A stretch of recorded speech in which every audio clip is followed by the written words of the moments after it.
Assalamu alaikum wa rahmatullahi wa barakatuh.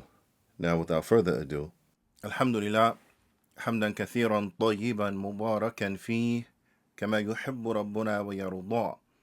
Ashhadu an la ilaha illallah wahdahu la sharika lah, wa ashhadu anna Muhammadan abduhu wa rasuluh, الناصح الأمين.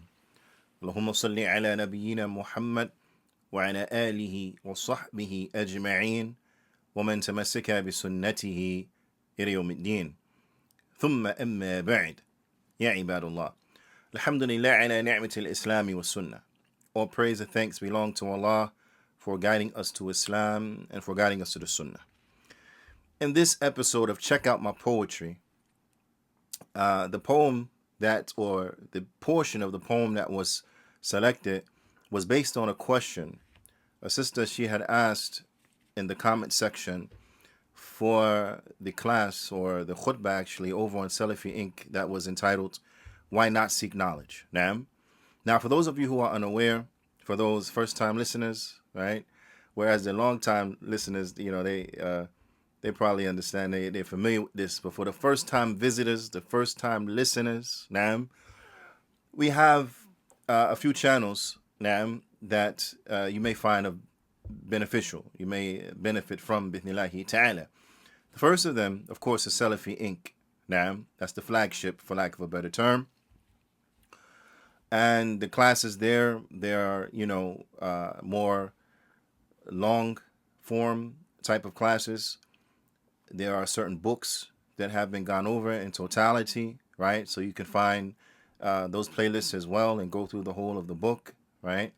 So on and so forth. And it's a mixture. So you have khutbahs, you have sermons, you have classes, you have lecture series, you have seminars, so on and so forth. There are literally thousands of free audio that is there over on Salafi Inc. There is also, you can listen to that via its podcast that could be found on all of the platforms. So whatever is your favorite podcast app, inshallah ta'ala, you can follow on there and subscribe to it. And inshallah ta'ala follow along this, the content that's there. And then we have Everyday Sunnah, which is more video based. And that deals with some similar type of topics, but they are handled from a different perspective. That's one. Two, they are video based. Okay. Like this channel is video based as well. So then you have that as well. And that also has a podcast where you can follow that content as well, inshallah ta'ala. So we advise everyone to subscribe to that channel and to subscribe to the podcast as well. And then you have this channel. This channel here, we deal with things that are a little off topic, that are more short form and style, but nonetheless, this is one of the series we got going on over here, which is Check Out My Poetry. In any event, let's get to the question. Okay, the sister, she asked, and again, this is from the khutbah that was entitled Why Not Seek Knowledge. She asked a question. She said, Assalamu alaikum. Akhi, I recently come to know about Salafiyya, and I have decided to become a student of knowledge. However, I've been a jahil. I've been ignorant. That's what she means by that. In my past, and I don't even know the very basics. What can I do, and where should I start from? Because this is overwhelming me. Now, before getting to the poetry itself, I had asked one of the mashayikh some years ago, many years ago, right, back in the 90s, Sheikh, what does one have to do to become a student of knowledge? So very lightheartedly, he answered me by saying, seek knowledge, right? Because in Arabic, the term used for a student of knowledge is talibul ilm, someone who seeks knowledge. Okay, so my question was, what does one have to do to become a seeker of knowledge? So he answered, he said, by seeking it. Start seeking the knowledge and you'll be a seeker of knowledge. Right? So in any event, this is something that is admirable. This is something that is extremely good, right? And we encourage everyone to seek knowledge of the deen, seek knowledge of religion. Take some time and learn about your religion, especially those aspects of the religion that you have to know about. Now, then this is something that is wajib upon us. Okay. As the Prophet sallallahu alaihi wasallam, he said, "Talib al-ilm farida ala kulli Muslim." Talib al-ilm, seeking of knowledge, is where that term comes from, the seeker of knowledge, right? Is obligatory upon every Muslim. So seeking knowledge is obligatory upon every Muslim. So that means every Muslim should be a talib, should be a seeker of knowledge, bi'ithnillahi ta'ala. Now, what knowledge should a person seek? Because as our sister mentioned, may Allah ta'ala bless her and reward her tremendously, that it can be overwhelming, right? It can be overwhelming. Where do we start? Do we start with this or do we start with that? Do we start with this topic, this subject, or do we start with that other topic and that other subject? The ulama, they mentioned, and from them Shaykh Albani, rahmatullah alayhi, he had mentioned these lines of poetry that I learned many, many years ago while listening to his questions and answer sessions that he would be asked, right? He mentioned, he said, al-ilm, and this is our poetry for today, okay? This is our poetry for today. He mentioned these lines of poetry. العلم إن طلبته طويل وعمرك لتحصيله قصير فقد منه بالأهام فالأهام. He mentioned, he said that knowledge, these lines of poetry, it says knowledge, if you're going to seek it, then its path is long. It's a very long path. Now, because there's so many things you can learn and you're never going to learn it all. Okay? So seeking knowledge is a very long path. It's extensive. And the lifespan that we all have been given to acquire this knowledge is short. So the lifespan in which you have been given to acquire knowledge is short. So therefore, what do? And here is the what? Here is the advice. Here's the takeaway. فَقَدَّمْ مِنْهُ بِالْأَهَامُ فَأَهَامُ. So, begin with that which is most important. That's your starting place. And then proceed after that to go to that which follows it in importance. So, where do we start? Where do we start? The sister is asking, where should she start? Then undoubtedly, you start with the basics. Now, you start with the basics. And this is a general term, basics. Now, what basics? Specifically, you start with the shahada. You start with knowing the meaning of the shahada. So you study, what is the meaning of la ilaha illallah? Now, what is the meaning of Muhammad Rasulullah? Because remember, we mentioned that the hadith of the Prophet sallallahu alaihi wasallam, he said, "Talib al-ilm farida ala kulli Muslim," that seeking knowledge is obligatory upon every Muslim. What is intended by that is what is the knowledge that is fard ayn, that knowledge that is an individual responsibility. We all have to know those things that we have to know, and undoubtedly, what we all share as having to know, then what? The meaning of the shahada, our creed, our belief. This is something that is upon each and every one of us. We all have to know our creed. We all have to know what is the meaning of la ilaha illallah. We all have to know what are the pillars of la ilaha illallah. What are the conditions of la ilaha illallah? What are that which is necessitated by la ilaha illallah, so on and so forth. We have to know this inside and out. So this is where one should start. They should start by studying the meaning of the shahada. They should start by studying the meaning of Muhammad Rasulullah. What are its conditions? What is necessitated by it? So on and so forth. Now, we all have to know these things because these are the things that are going to be the most impactful upon our life. And these are the things that, if they are missing, it doesn't matter what we learn thereafter, is not going to benefit us. That knowledge is not going to benefit us. If a person does not have La ilaha illallah, Muhammad Rasulullah, if a person does not have that, they never made that they never made that testimony.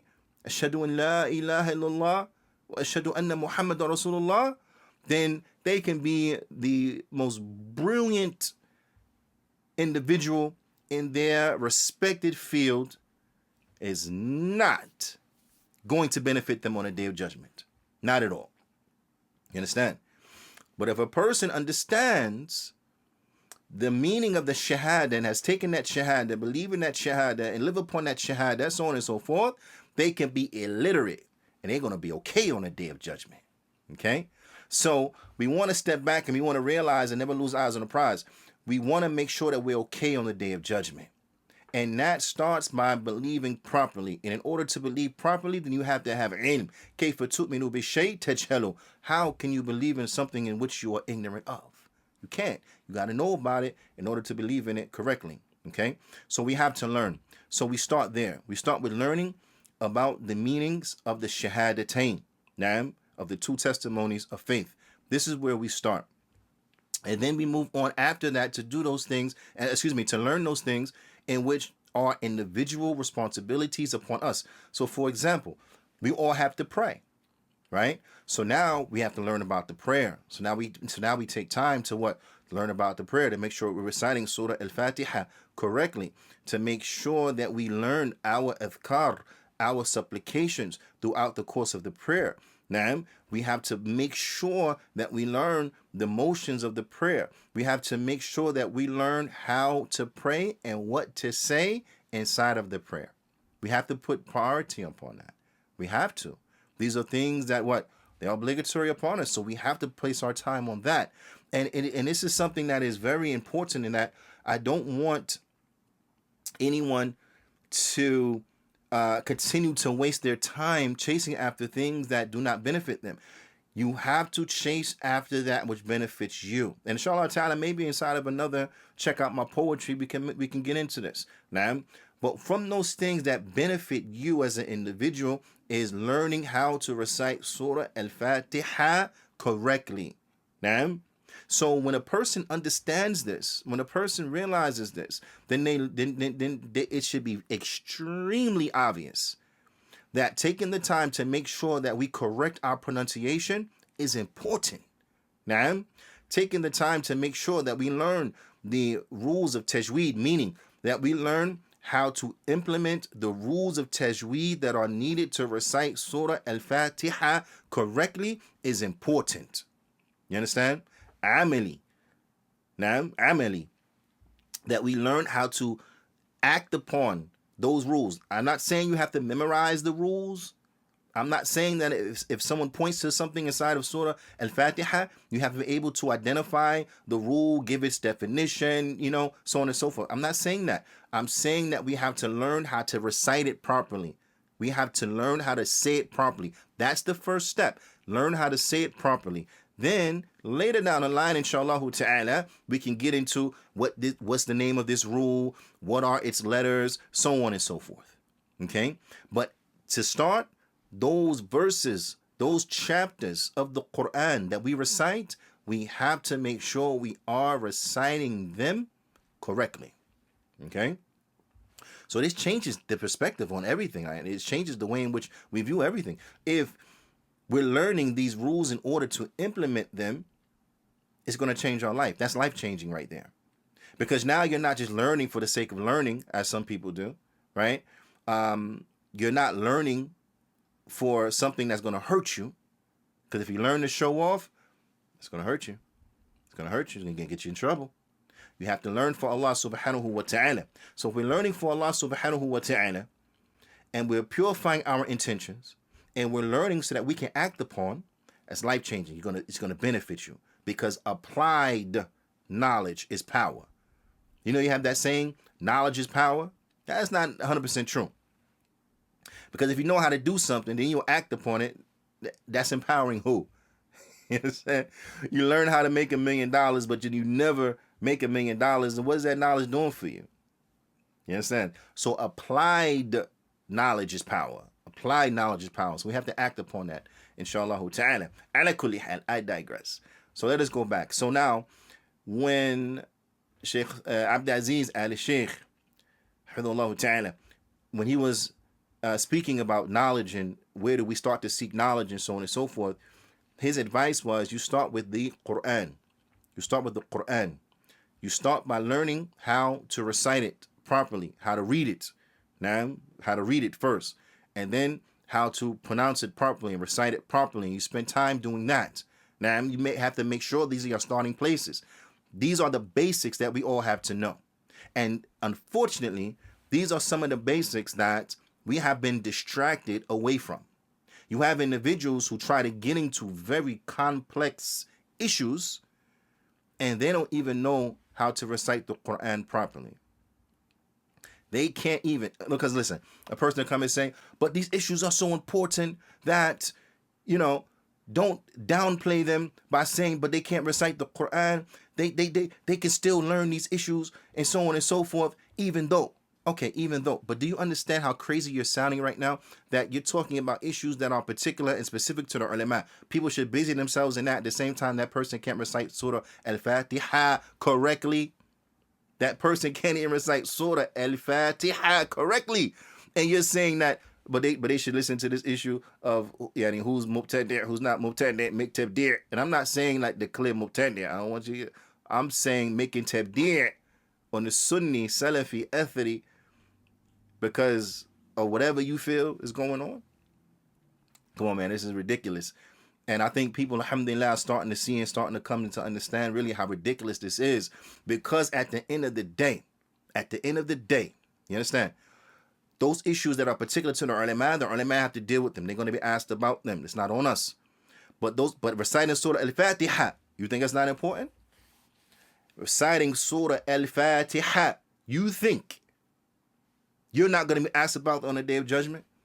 You had all that time to learn this other stuff, and you could never learn how to recite correctly Surah Al-Fatiha? Ya Salaam. You're going to be in trouble, man. You're going to be in trouble. Keep in mind this. Imam al-Shafi'i, he has an opinion that if a person messes up the recitation of Surah Al-Fatiha, then their salat don't count. Their salat don't count. You miss a med, salat don't count. This is what some of the Shafi'iyya say, the Shafi'i madhab, that if you miss one of the meds in Surah Al-Fatiha, salat don't count. Now check this out. If you don't even know what a med is, right? But you got time for this other stuff? No, man. Focus. We all need to focus, all of us. So let's go back. We start with that which is most important. So we have to learn our creed. At the head of that, at-Tawheed. So we have to learn about the aqsam at-Tawheed. For example, what is at-Tawheed al-Rububiyyah? What is Tawheed al-Uluhiyyah? What is Tawheed al-Asma wa Sifat? So on and so forth. Now we have to know that inside and out. What negates Tawheed? We have to know so we stay away from it, right? These things are very important. So whatever it is that is an individual responsibility upon us, we have to know the Islamic ruling. We have to know the Islamic ruling. So let's go back to these lines of poetry before we get up out of here. العلم إن طلبته طويل وعمرك لتحصيله قصير فقدم منه بالأهام فالأهام. Knowledge, if you're going to seek it, the road is long, right? And the lifespan in which you've been given to acquire it is short. So start with that which is most important, then you go to that which follows it in importance. Start with learning Tawheed. Start with learning your creed. Start with learning those things that are going to rectify your recitation of the Quran. Start with learning those things you have to know from how to pray, so on and so forth. Now, and of course, undoubtedly, let's listen. When you learn about your creed, I don't want you to think it's something that is just, it has an effect on you. And when you learn what's going to happen on the Day of Judgment, when you learn what's awaiting the people in the hellfire, when you learn what's awaiting the people inside the Jannah, life-changing. That's what's going to change your life. That's what's going to, inshallah ta'ala, be from the asbab, be from the means or the reasons, whatever the case is, that you're going to be safe on the Day of Judgment, because that's what's going to affect your behavior. You understand what I'm saying? That's what's going to change your life. If we want to change our life for the better, to be the best Muslims we can be. Because in being the best Muslim you can be, that means it's going to translate into you being the best human being you can be. Okay? Ila liqa. We're going to leave you with that until next time we meet. Astaudi'ukum Allah. Wassalamu alaikum wa rahmatullahi wa barakatuh.